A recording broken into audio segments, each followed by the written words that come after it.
이스라엘 백성은 모세가 따라 나올 때 구름 아래 있고 그 다음 바다 가운데로 지났습니다. 홍해수 가운데로 지냈습니다. 홍해 바다가 갈라짐으로 그 가운데로 지냈지 않습니까? 예, 구름 아래 있고 바다 가운데로 지냈습니다. 이것은 다른 민족이 이런 체험을 한 적이 없습니다. 인류 역사상 여러분, 하나님의 구름 기둥이 와서 덮고 그리고 바다를 갈라서 그 가운데로 지나게 한 그런 민족이 이스라엘 백성 이외에는 없습니다. 하나님이 선택한 민족을 위해서 하나님이 그런 역사를 베풀어 주는 것입니다. 2절요. 모세에게 속하여 다 구름과 바다에서 세례를 받고, 모세에게 속했다는 것은 모세의 지도를 받았다. 모세의 인도를 받았다가 아닙니다. 그리고 그들은 모세와 함께 구름과 바다에서 세례를 받았다는 것은, 세례 받았다는 것은 여러분 변화를 말하는 것입니다. 옛사람이 죽고 새 사람으로 태어난 것을 세례라고 말합니다.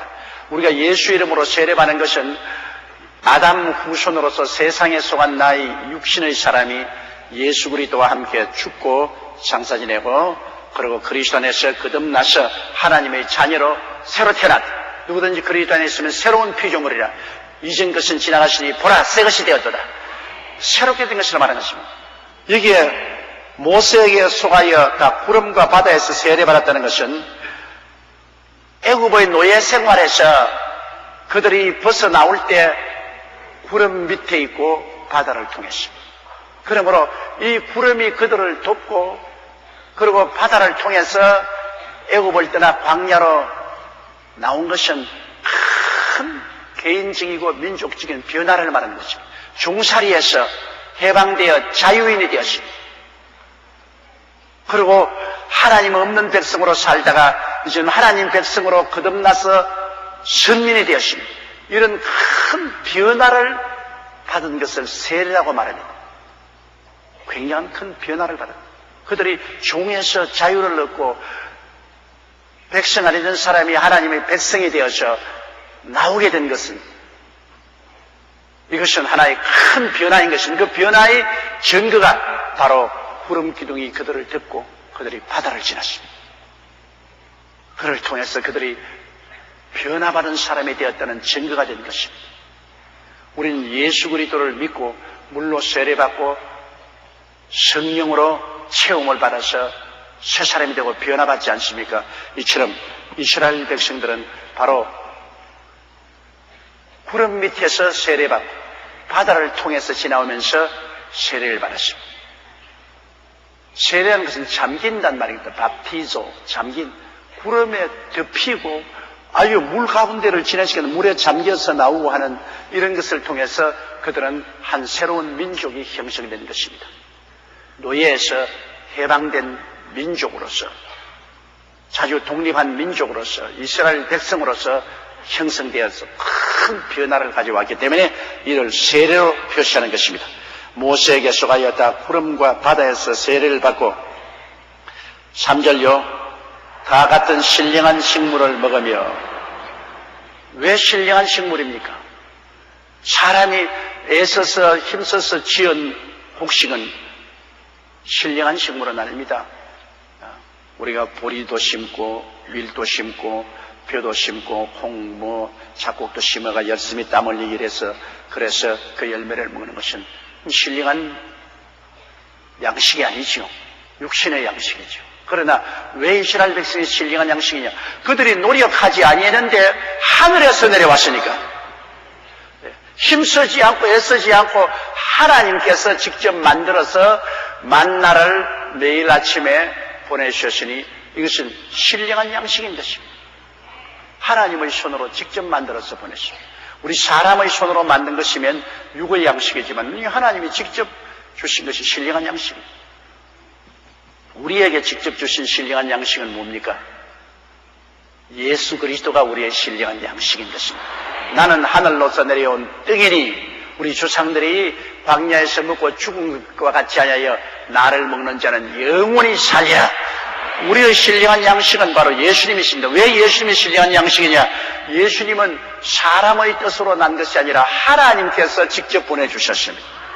하나님께서 동정녀 마리아를 통해서 직접 보내주시기 때문에 하나님이 직접 보내신 하늘에서 온 양식입니다. 이 신령한 양식. 이건 예수 그리스도를 구주로 믿는 것은 우리가 예수를 먹는 것입니다. 예수님을 우리가 믿음으로 모셔드리는 것은 예수님을 영적으로 먹는 것입니다. 그러므로 예수님이 우리의 양식이 됩니다. 또 달리 말하면 예수님은 하나님 말씀 아닙니까? 창세기부터 요한계시록이 육신을 입고 나온 분이 예수님이기 때문에 오늘날 성경 말씀이 신령한 양식이 되는 것입니다. 그러므로 내가 일러준 말이 너희 생명이라고 말했던 것처럼 우리가 말씀을 먹어야 영이 살아요. 육신은 육신의 양식을 먹어야 살고 영은 신령한 하나님 말씀의 양식을 우리가 부지런히 먹어야 돼요. 밥 투정을 하고 안 먹으면 몸이 약해지죠.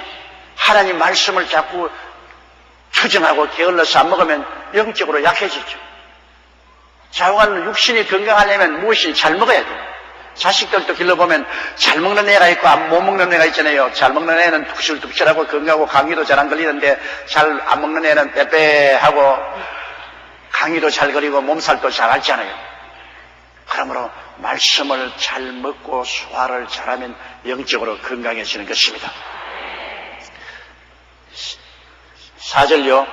다 같은 신령한 음료를 마셨으니 이는 저희를 따르는 신령한 반석으로부터 마셨으며 그 반석은 곧 그리스도시라. 신령한 음료를 마셨다는 건 보통 물 같으면 강물이 흐른다든지 샘물이 솟아오르는 차인데 그들이 마신 것은 터무니없는 그 물입니다. 그건 뭐냐? 르비딤에서 그들이 물이 없어 다툴 때 모세가 아론과 가서 지팡이로 바위를 치니까 바위에서 물이 솟아났어요. 여러분, 바위에서 어떻게 물이 나옵니까? 이건 큰 상징입니다. 우리의 만세 반석은 예수님 아닙니까? 여러분, 예수님을 십자가에서 치니까 예수님 몸에서 물과 피가 나왔는데 예수님 십자가에서 흘리신 물과 피가 우리에게는 뭐가 됩니까? 신령한 음료가 되는 것입니다. 예수님이 내 살을 먹고 내 피를 마시라고 한 거죠. 그리스도를 친히 그리스도에게서 우리가 영원히 사는 신령한 음료가 나왔습니다. 물과 피를 흘리셨습니다. 그 물과 피는 우리에게 참 음료가 되는 것입니다. 그 상징으로 이스라엘 백성이 물이 없을 때 모세와 아론이 르비딤에서 반석을 치니 반석에서 물이 넘쳐나왔습니다. 이 반석은 예수님을 상징하는 것인데 이스라엘 백성에게 이 반석 대신 예수님이 늘 같이 따라다녔습니다. 그러므로 예수님을 통해서 그들은 하나님의 기적을 늘 체험했습니다. 지금도 우리 반석에 있는 예수님이 우리와 늘 같이 계신 것입니다. 주님 말씀에는 볼지어다 세상 끝날까지 내가 항상 너와 같이 하랴. 너희 두세 사람이 내 이름으로 모인 곳이는 나도 너희 가운데 있겠노라. 우리 반석에 있는 예수님이 이 자리에 와 계신 것입니다. 우리도 예수님을 통해서 우리가 신령한 생명수를 마시지 않습니까?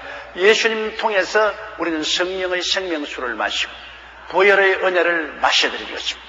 우리의 신령한 반석인 예수님이 항상 우리와 같이 계시기 때문에 우리가 믿음으로 기도하면 예수님 이름으로 기도하면 하늘에 올라가지도 않고 이 자리에서 우리가 성령의 생수를 마시게 되고 예수님의 보혈의 은혜를 마시게 되는 것입니다. 신령한 반석 되신 예수님이 우리하고 늘 같이 계십니다.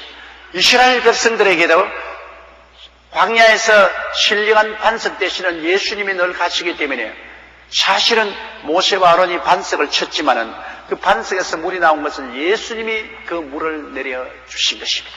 신령한 반석에서 물을 마신 것입니다. 다 같은 신령한 음료를 마셨으니 이는 저희를 따르는 신령한 반석으로부터 마셨으며 그 반석은 곧 그리스도시라.